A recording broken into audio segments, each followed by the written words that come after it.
So I'm going to start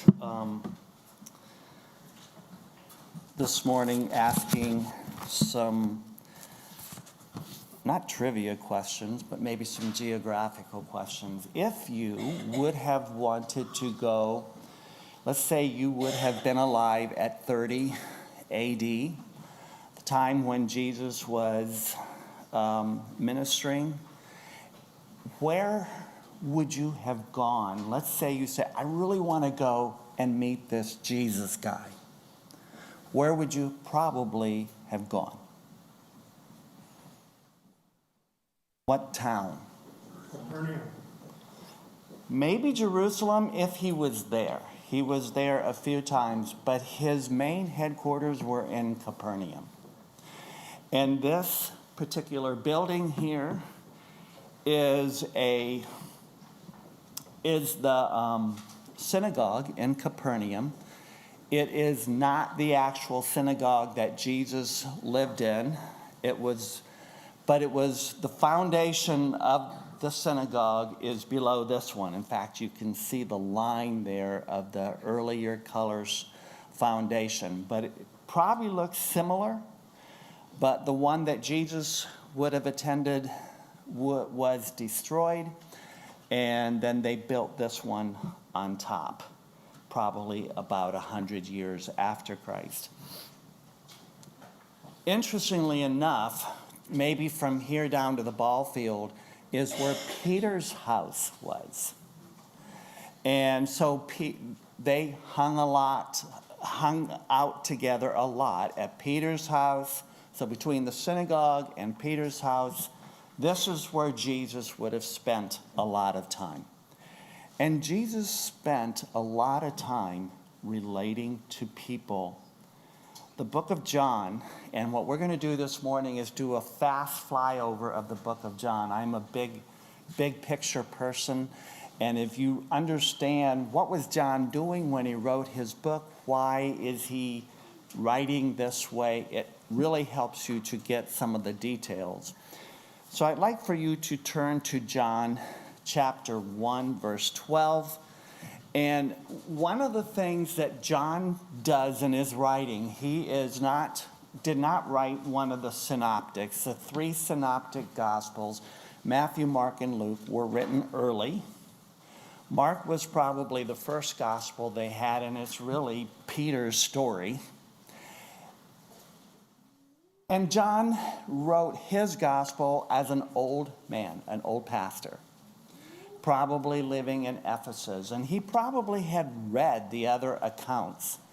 And so John left out a lot of the details as to his personal life. You're not going to find much about what happened in Bethlehem and John. But John's book is more theological in nature. And anytime John lays out a detail, he always fills it in with something very important. So there's a lot of new information in the book of John. And one of the things you will see is John really focuses in on Jesus' personal interactions with people. A lot of the teachings that we get out of that is Jesus relating to maybe one person, two people, or maybe a handful of people. And some incredible teaching that takes place there. And so the book of John is full of relationships. And notice what John says as he begins his gospel. Verse 12, but to all who did receive him, who believed in his name, and the word believe is very important in the book of John. He gave the right to become children of God, who were born not of blood, nor of the will of the flesh, nor of the will of man, but of God. Some kind of a miraculous birth, because it's not natural. It cannot be explained natural. But he is inviting us to become the children of God. That is a relationship unlike anything understood in the Old Testament. It was in the Old Testament, it was Jehovah, where you don't even write the name without maybe taking a bath when you're copying the scripture. God was sacred and holy, and he was to be feared and revered. And there is a sense where that is true. But Jesus is inviting us into a child-father-like relationship. And if you turn into just before Jesus went to the cross in John chapter 13, for the first time, John records that he refers to them as children. I want to highlight that. John 13, verse 39, little children, yet a little while I am with you. Notice that endearing familial term. He calls them children. That is a very different kind of relationship that suddenly we can have with God. And I want you to understand it's only because of what Jesus did in his ministry that we can have that kind of a relationship.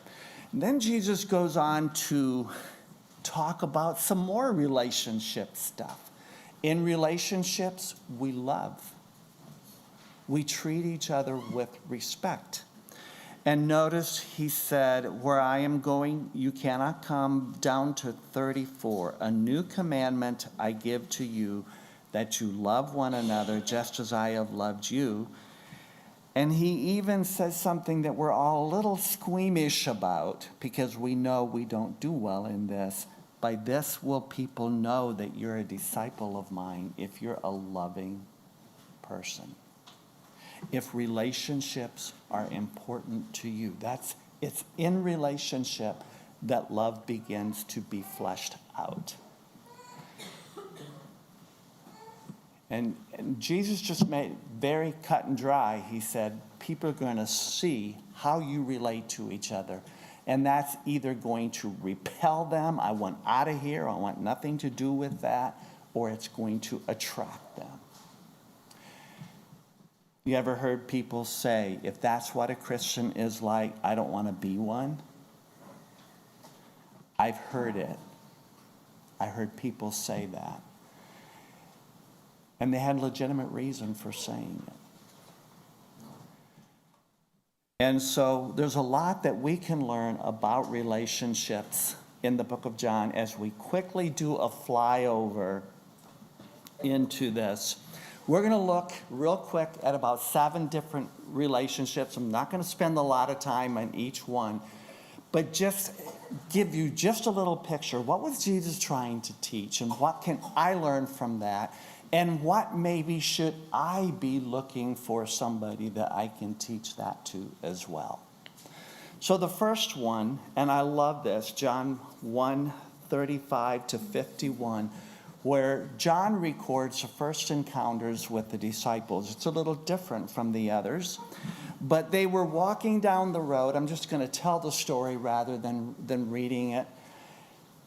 Jesus came walking by, and several of John's disciples were standing there, and Jesus made a very unusual statement. He said, "Look, the Lamb of God." And these guys were, the Lamb of God. That was a very loaded statement. And so several of these disciples followed. We know one was Andrew and the other one was unnamed. And so that makes me think maybe it was John, because when John refers to himself, he never uses his name in the book of John.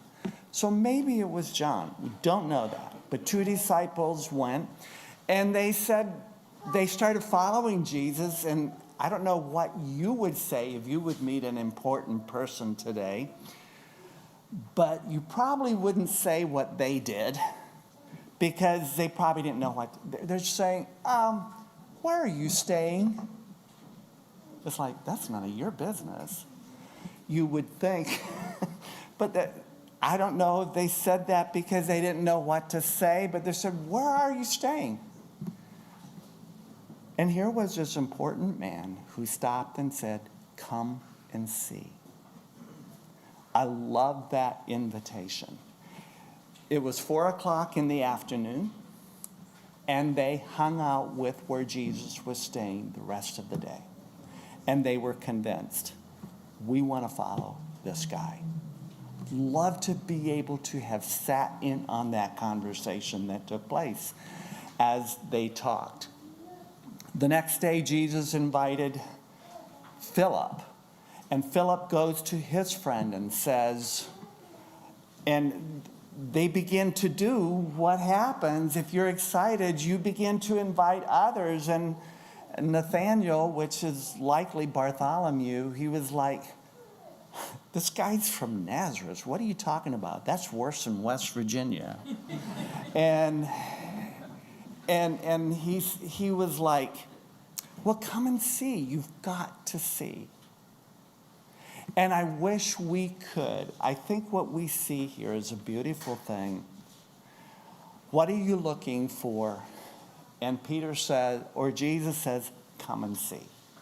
To me, that wraps up the whole thing about Jesus. It's an invitation. Come.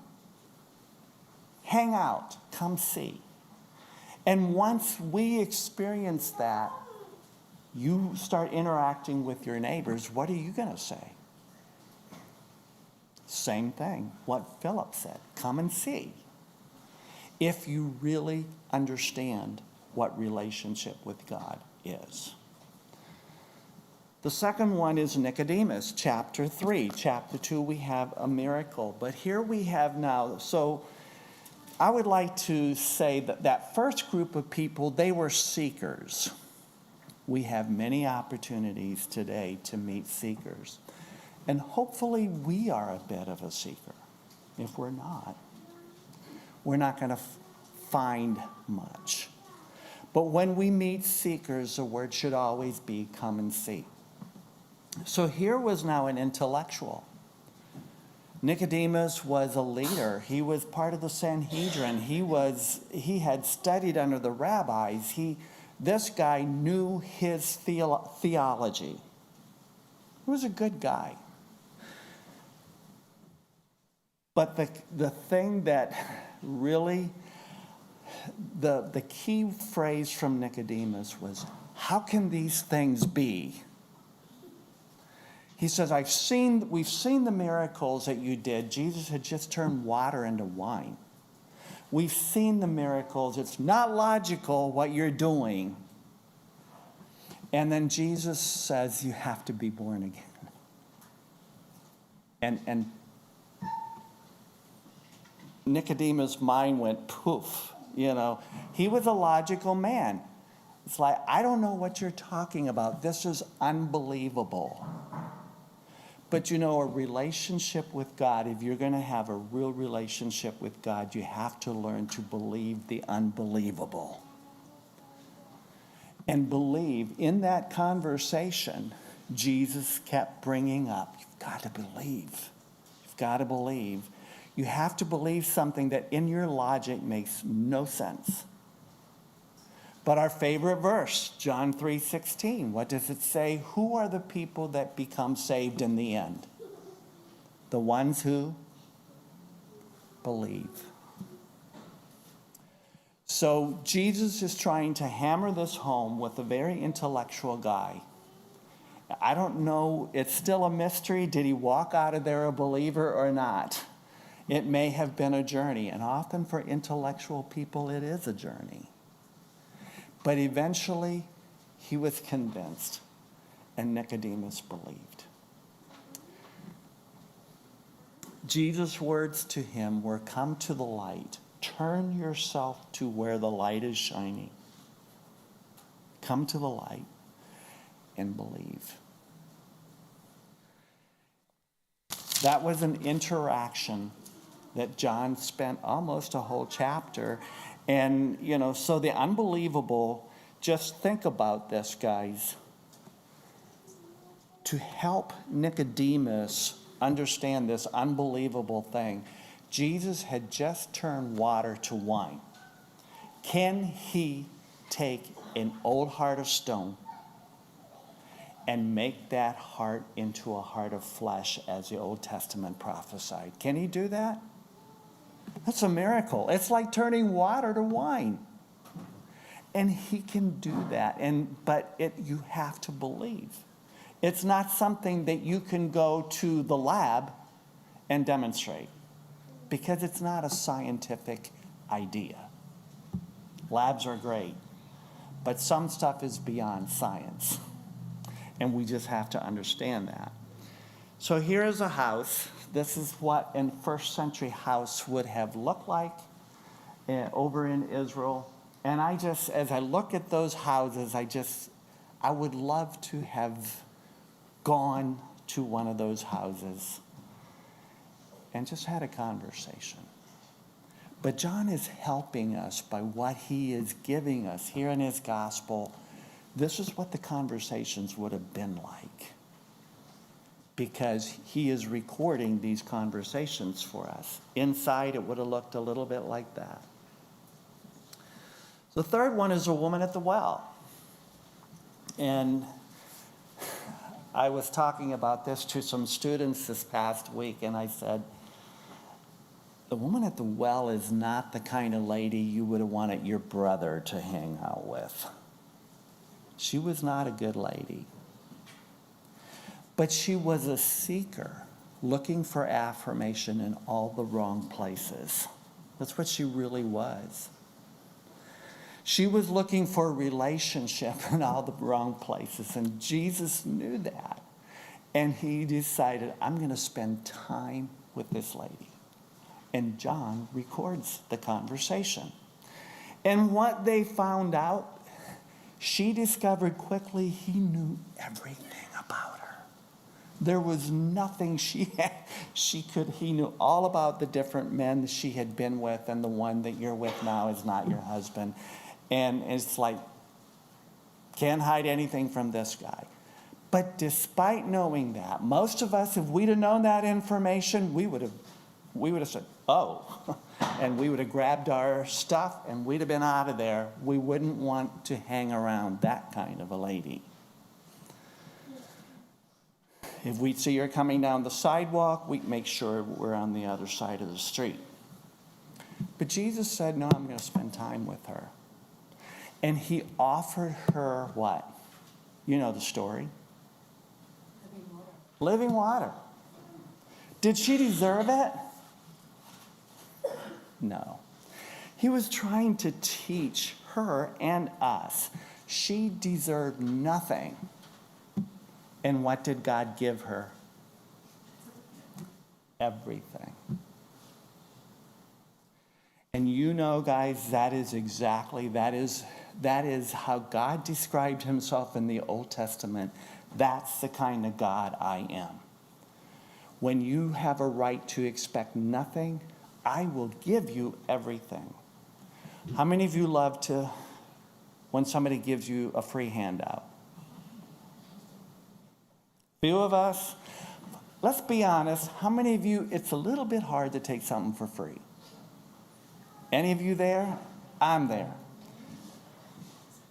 Well, I'll tell you what. If you want a relationship with Christ, there's only one way to get it. If you're going to try to earn it, you'll never get it. It has to come from, it's free. You don't earn it, it is a free gift. And usually the ones who maybe deserve it the least sometimes understand it the best. Notice what this lady did. She turned around and she was an evangelist. And she was telling the whole town, come and see. Because she understood what it means. And some of us, we try to earn our way into that house with Jesus. It can't be done. You have to learn to accept his free gift. Then you have the woman accused of adultery. And this was another bad lady. Okay? She was caught red-handed. Now, I realize they were using her for wrong purposes, but the situation was probably true. And they were saying, this lady deserves to be stoned. What are you going to do about it?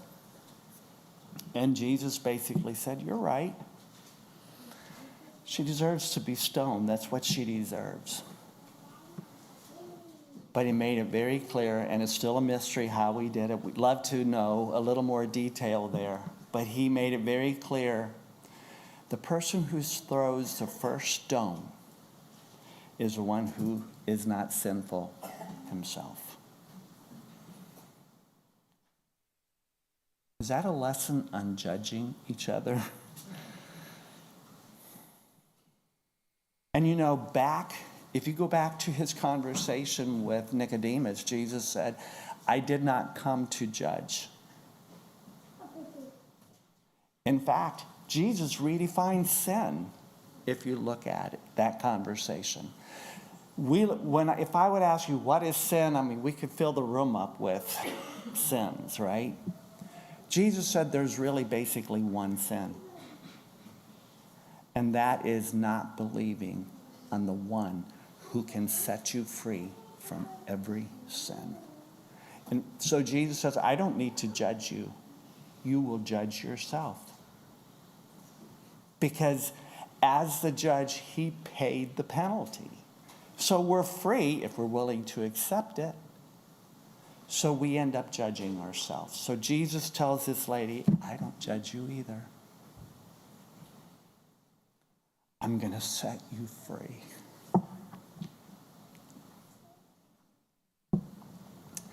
What would happen if that would be our mentality as we look at bad people around us? Rather than judging them, we're here to set free. Jesus said, you'll know the truth, and what will the truth do for people? Sets you free. Go and leave your sin. And he is the judge that judges no one. This picture here goes back to the woman at the well. This is up at Tel Dan, up in the very north part of Israel. You remember the term from Dan to Beersheba. And there's a little bridge across this, and this is just water gushing down. And if you would go a few hundred feet beyond it, it's just coming right out of the ground. Great example of that living water just bursting forth out of the ground that Jesus is offering to people. For what? What's the price? It's free. Gotta learn to take something for free. So let's look quickly at Mary's radical act of devotion. This was, you know the story, how in John chapter 11, where he raised Lazarus from the dead. Very fascinating story, because it was very important that Lazarus was dead beyond 3 days. Because in Jewish culture, that is when corruption began. After the third day. That's why Jesus could not be dead that long, because corruption could not happen for him. But it was very important that Lazarus was, because one of the messianic miracles that they believed that the Messiah would do is he would raise someone from the dead after corruption began. So Jesus, that's what he did. Made sure that it happened so that they would understand. And so Mary, her heart is just flowing over out of gratitude and love for Jesus. And she takes something that cost 300 denarii, which is basically a year's wages. It might have been a family heirloom. But she took a year's wages worth of the most expensive perfume and broke it open and just spilled it all over Jesus' feet and wiped his feet with her hair while she was crying. Peter was standing by, Judas, polar opposite from Mary here. And he protested. He said, this is a waste. This act of devotion is a waste. Jesus came to her defense. And think about it.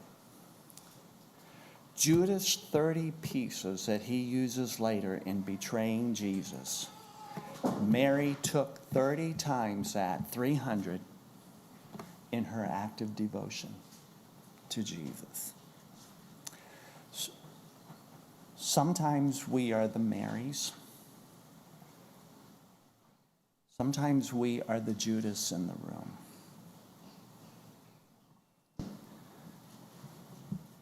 But I will tell you, there is nothing that you will do in your devotion to Christ that's too much. Jesus makes that very clear in this little interaction. The washing of the disciples' feet, we know that story well. So John doesn't use any parables. There's no parables. Luke has the parables. But John actually portrays the life of Jesus in many ways as a parable in itself. And certainly what happened here was a parable. So the disciples were constantly bickering, and they just let it all hang out. Who's the best? Who's the greatest? Who gets to sit next to Jesus? Now, we're a little more civilized in our discussion about who's the greatest. We wouldn't talk that way. And yet, that little bickering and that shuffling for getting up to the top still happens. We do it in more dignified ways. But it's still there. And Jesus said, you want to be somebody? You have to learn to be a servant. Goes totally opposite from the grain of every way that I'm wired. And yet, that's very important. This is one of my favorite. Mary Magdalene. You might want to turn to chapter 20. So imagine, Jesus is wanting to invite people to a relationship with God. What was the thing in the way? Why was this so impossible? Why are relationships, a really one-to-one relationship with God, why was it impossible ever since the fall? Sin. Jesus has now taken care of the sin problem. And I'll tell you, when it comes to the big picture, what was probably in the history of the earth the greatest day the earth ever experienced so far was Resurrection Day. It was the biggest event ever. And what's Mary doing? She's crying. And I used to wonder, it finally hit me just recently why the angels were like, what in the world is wrong with you? Why are you crying? You should be jumping for joy. He was an angel. He didn't understand people. And he was, people are just really crazy. Why are you crying? Do you not realize what just happened? Now, maybe he understood. I don't know. But Jesus asked her the same question. He goes, woman, why are you weeping? But when Jesus, all he needs to do, and there was something a little mysterious about Jesus after the resurrection. You didn't always recognize him. Maybe it was because it was so beyond logic that this guy's alive that something wasn't registering. But when she heard him say her name, it clicked. And she fell at his feet, and my guess is she just clung to him. And I used to wonder and puzzle over that statement. What was it about it? Were you not supposed to touch Jesus yet? And yet he invited Thomas to come touch him. I don't know if Thomas ever did. Doesn't say whether he did. But I'm picturing Mary just hanging on, and he just kind of laughingly says, Mary, you don't have to hang on to me. I haven't left yet. He's kind of laughing with her. Jesus is excited. Why? Because look what he gets to tell her next.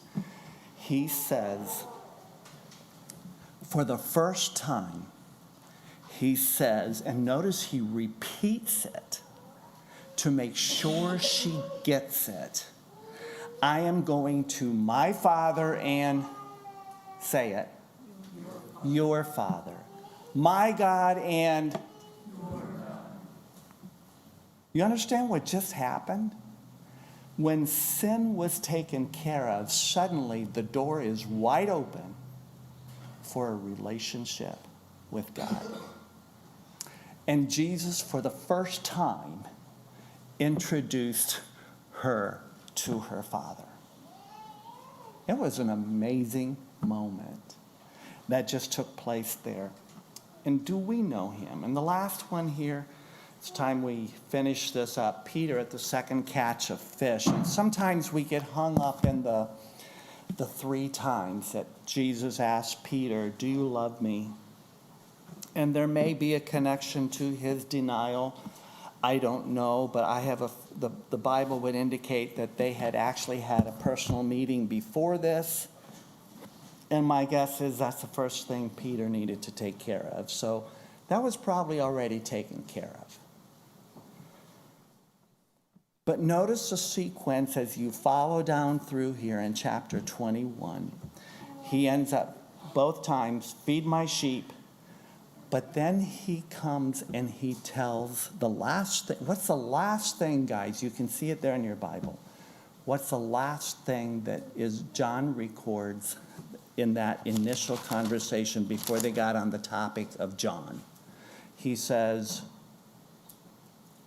follow me. Was that the first time Jesus asked John to follow him? No, we have it recorded. But notice that all the way up to this time, Peter was trying to follow Jesus in whose strength? Peter's strength. Did it work out well for him? And this is one of the things I think we can see here in this little interaction is when we choose to become a disciple of Christ, if you're really going to do this and you really mean business, you can't just be doing the stuff that you can easily do. Oh, I can do that. No sweat. So sure, sign me up for that. Following Jesus truly in the way that God is calling Peter is beyond what you're able to do. So if I would tell you, he just got done telling Peter, Peter, you're going to be crucified if you choose to follow me. That's what stretching your hands out meant. They all knew that terminology. If God would tell you, if you follow me, you're going to have to die for me. How many of you would think twice? I would.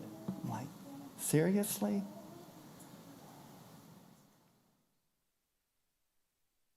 I can only do this if you're with me. And he promised to be with us. So there's something about this conversation that says, if you're really going to follow Jesus, it has to be at the level where you can only do it with his strength. If you try doing it on your own, you're going to end up just like Peter. It has to be at the level where you have to depend on him. So you and I, John chapter 22, which there is no John chapter 22. It's being written today. Where are we in our relationship with Jesus? Do I really know Jesus? And am I reaching out to others and teaching these same things in relationships with them? That is the most effective way to be reaching out to people. So I close with these 3 questions these are pictures I took at the Sea of Galilee. Do I know him? Do I really know him? He's inviting us to come and see. But unless you are in a deep personal relationship, I'll guarantee you don't know him well. I don't know him well. Am I committed to follow?